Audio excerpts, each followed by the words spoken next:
કોઈને સ્ક્રીન કઈ તકલીફ નથી ને તમને? ઓકે, આપણે ત્રીજો મહિનો ચાલે છે, ચાલો ચેકઅપ કરી દે. અંદર જતા રહો. એટલે મારો વહુ ને સમજાવજો ને કે આખો દિવસ સુઈ રહી છે અને દૂધી પણ નહીં પીતી. મેડમ, મારા સાસુને કહેજો ને મને થોડુંક આરામ કરવા દે. હવે આ ટાઈપની સિચ્યુએશન અમારે ઓપીડીમાં ઘણી વખત ફેસ કરવી પડતી હોય છે.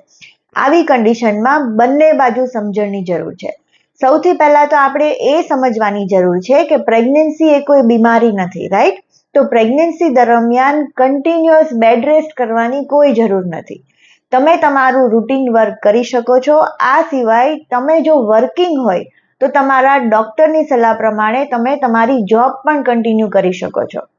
અને આમ પણ પ્રેગ્નન્સી દરમિયાન એક્ટિવ રહેવાથી તમારી જે પોઝિટિવ એનર્જી ડેવલપ થશે અને એ પોઝિટિવ એનર્જી તમે તમારા બાળક સુધી પણ ટ્રાન્સફર કરી શકો છો.